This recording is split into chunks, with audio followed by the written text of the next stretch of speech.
who are you? What are you doing here? So I seem to be in Cardigan Bay and sitting with a good friend of mine, David Hieatt, who was the founder of the Do Lectures and also founder of Hiut Denim. And we're just going to have a little chat. Yeah, I mean it's great that you've come down. I mean you're on a really interesting journey, and I'm sort of curious in as much as you've written 4 books. You go around the world and speak at global conferences. You're way ahead of your time in lots of things. But I'm interested that actually your latest book, Do Design, is really about craft, more Luddite skills than future skills. But it's I don't know how you feel. It's the book that I've most connected with. And I just wanted to know what it was like writing it. Why did you write it? I think that if you look around us today, there's a lot of ugly in the world, and it's a real shame what that's doing to us. And for me, I believe that everything man-made is designed. And if everything man-made is designed, then we have the opportunity every time to make it meaningful and valuable, useful. We can do that with optimism. And in a sense, that is the work of a craftsman. Yeah. And I felt that I wanted to write something also that was speaking from my heart and my experience as a way of giving back to the world and saying, every time we sit down and have that aha moment where we think, what is it we are going to create, then we have that opportunity to make it beautiful with a craftsman's-like approach. Yeah, and it's, for me, I mean, I have utmost respect for the maker and making things and the crafts skills. I mean, I view what we're trying to do in the town as fighting for the right to make and fighting for the right to hand those skills down to the next generation.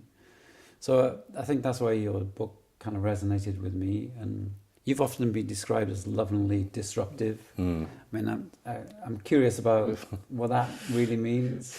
It's a nice phrase, but what does it actually mean? Well, I think that on the one hand, I love the work that I do. So, I really work every day from a clear purpose and passion of, in some way or another, being able to bring something better to the world.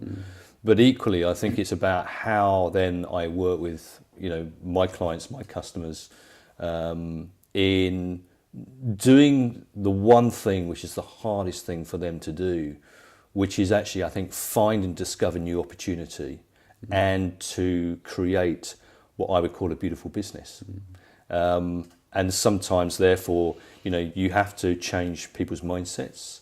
You've got to help them look out the window and see a different type of landscape, a different type of view. You've got to get them to see that's got to make sense to them. But sometimes that really challenges them. It challenges their business models, it challenges their cultures, it could challenge the way they think about their enterprise design or their manufacturing, what it is we make. And that is very, very hard work. But it's very, very necessary, I think, actually. And I know you get asked a lot by companies, very famous companies, to almost be parachuted in and go actually to try and look at their business differently. Yeah. In respects or context to design and beauty. And I mean, the great thing is actually when you make something better designed, more beautiful, you also make the business work better. Exactly. And that to me is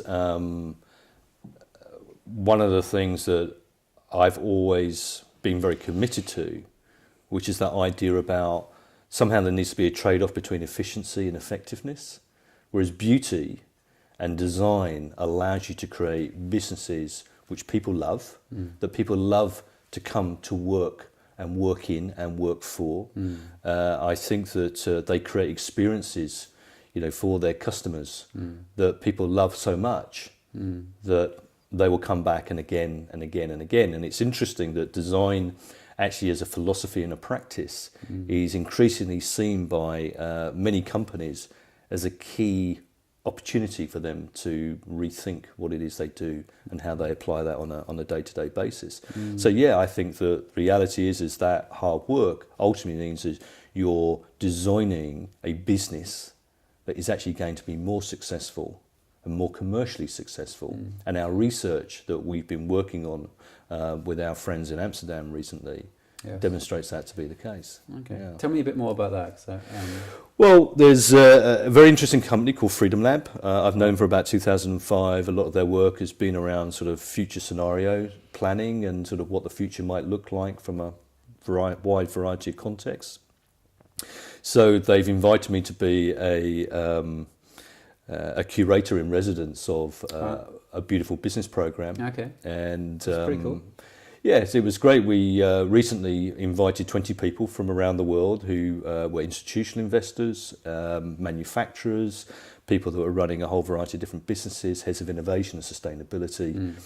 And we invited them to work with us over a number of days exploring this idea of what a beautiful business was. Great.